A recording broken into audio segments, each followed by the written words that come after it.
Bonjour et bienvenue sur Boîte Magique, votre guide dans les dédales les plus étranges de l'histoire et de la foi. Aujourd'hui, préparez-vous à un périple hors du commun, à travers les reliques les plus insolites et dérangeantes de l'Église catholique. Du saint prépuce, disparu au bras miraculeux, en passant par des cheveux millénaires, et du sang qui se liquéfie, nous allons explorer ensemble ces trésors sacrés qui défient la raison. Installez-vous confortablement et laissez-vous embarquer pour un voyage où foi, légende et mystère se mêlent, le saint prépuce de Jésus. Imaginez un instant que, dans l'Europe médiévale, plusieurs églises se disputaient un prépuce.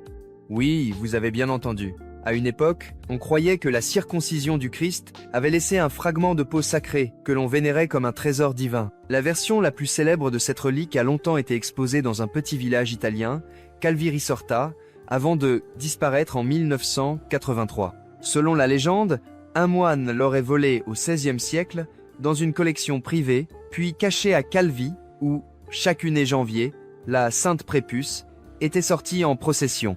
Certains lui prêtaient des miracles de guérison. D'autres frissonnaient à l'idée de prier devant un simple morceau de peau. Finalement, lassée du folklore et des moqueries, la hiérarchie ecclésiastique fit taire toute discussion et, un jour, on ne parla plus que d'une relique volée. Depuis, nul ne sait où elle repose. Mais les habitants juraient encore, dans les années 2000, l'avoir vue derrière une grille poussiéreuse. Les cheveux et ongles de Sainte Claire d'Assise. Dans la basilique de Sainte-Claire, à Assise toujours, un autre souvenir fascinant vous attend. Des brins de cheveux et des petits ongles coupés de la Sainte elle-même. Dès sa mort, en 1253, Claire, disciple de saint François, symbolisa son choix de pauvreté en se coupant les cheveux. Ses fidèles conservèrent de précieux fragments de son habit et quelques ongles, aujourd'hui soigneusement exposés derrière une vitre ornée. En passant devant cela, vous ressentez une émotion étrange. D'un côté, la beauté baroque de l'écrin.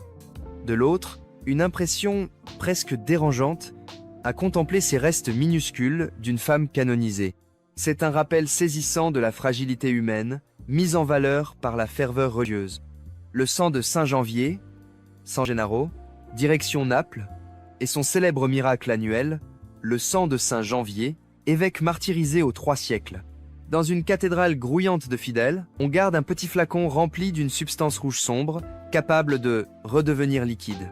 À certaines dates, le chocolaté séché qui ressemble à du sang coagulé se fluidifie comme par enchantement, sans que nul ne l'ouvre ni ne l'expose à une source de chaleur visible. Quand cela se produit, les Napolitains jubilent et y voient un présage de bonne fortune. Quand le sang reste figé, on redoute un avenir sombre. Les scientifiques évoquent un phénomène physique, peut être un gel thermosensible, mais l'Église interdit toute analyse, et le mystère demeure. La tête de Sainte Catherine de Sienne, dans la basilique de Santa Maria della Scala à Sienne, un reliquaire conserve une relique encore plus saisissante, la tête de Sainte Catherine de Sienne. En 1380, cette mystique et conseillère des papes mourut à Rome, mais ses concitoyens réclamèrent son retour. On raconte que ses partisans cachèrent son crâne dans un sac et qu'à l'inspection des gardes, ce furent des pétales de rose qui apparurent. Une illusion divine qui leur permit de passer les portes. Une fois à Sienne, les pétales se seraient à nouveau transformés en têtes momifiées. Aujourd'hui, derrière un luxueux écrin de verre, vous percevez un visage sombre, tendu, encore recouvert de peau. C'est un spectacle puissant, presque irréel, entre art sacré et macabre. La pierre du diable à Santa Sabina. Si vous visitez Rome, ne manquez pas la basilique de Santa Sabina, au sommet de l'Aventin. Sur le sol repose une pierre noire, griffée et calcinée selon la tradition. Ce serait la roche qu'aurait lancé le diable contre saint Dominique, furieux de ses conversions. Les marques énigmatiques ont traversé les siècles. Naturellement, elles pourraient n'être que de l'érosion. Mais l'Église y lit le triomphe de la foi. Le mal incarné échoue face à la prière. Les ossements de Saint-Pierre. Sous la basilique Saint-Pierre du Vatican, dans les fouilles secrètes ordonnées par Pie XII, dans les années 1940, on découvrit un tombeau creusé dans le roc, orné de graffitis antiques, Pétru et Tissi. Des chercheurs affirmèrent que les fragments osseux d'un homme d'environ 60 ans avaient été trouvés là, coïncidant avec l'âge et la stature supposée de l'apôtre Pierre. En 2013, le pape François exposa ces 8 petits fragments dans un reliquaire de bronze. Mais le débat continue. S'agit-il vraiment de l'homme que Jésus appela Pierre? Quoi qu'il en soit, l'Église les traite comme sacrés, et ces os demeurent rarement visibles au grand public. Le corps incorruptible de saint François Xavier. Dans un écrin de verre à Goa, en Inde, repose le corps de saint François Xavier, missionnaire, décédé en 1552, dans une atmosphère humide, qui n'aurait dû laisser aucun espoir de conservation. Pourtant, à l'ouverture du tombeau quelques mois plus tard, les témoins affirmèrent que le corps semblait presque intact, donnant naissance à la légende de l'incorruptibilité.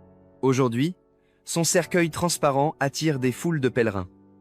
Pourtant, la peau a noirci et rétréci, certaines parties ont été prélevées, son bras droit est à Rome, et l'ensemble ressemble davantage à une momie partielle qu'à un corps miraculeusement préservé. Malgré tout, beaucoup y voient la preuve d'un signe divin. La grotte du lait à Bethléem, en Palestine. Dans la chapelle du lait, on célèbre encore la légende d'un miracle maternel, l'endroit où Marie aurait nourri l'enfant Jésus. La tradition rapporte que quelques gouttes de lait sacramentel tombèrent sur la roche, la rendant d'un blanc pur. Depuis des siècles, on broie cette pierre pour en faire une poudre réputée bénéfique, vendue aux pèlerins pour guérir divers maux. Pour 2 $, chacun peut repartir avec son petit sachet de lait minéral, promesse d'une grâce terrestre. Le bras de baptême de saint François Xavier. Revenons à notre grand missionnaire. Son bras droit, amputé pour être vénéré comme instrument des baptêmes qu'il administra, fut envoyé à Rome en 1614 et exposé dans l'église du Jésus. Longtemps intact, il est à présent conservé dans un étui prestigieux et tourne régulièrement dans diverses églises du monde. En 2018, il a même parcouru le Canada, suscitant des queues interminables de fidèles désireux de déposer une prière devant cette main façonne foi.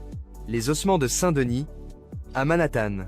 Enfin, terminons dans un décor inattendu. Le quartier de Manhattan, à New York. Dans l'église du Très Saint Rédempteur, une riche donatrice italienne du 19e siècle légua ce qu'elle affirmait être la dépouille de Saint-Denis, martyr romain.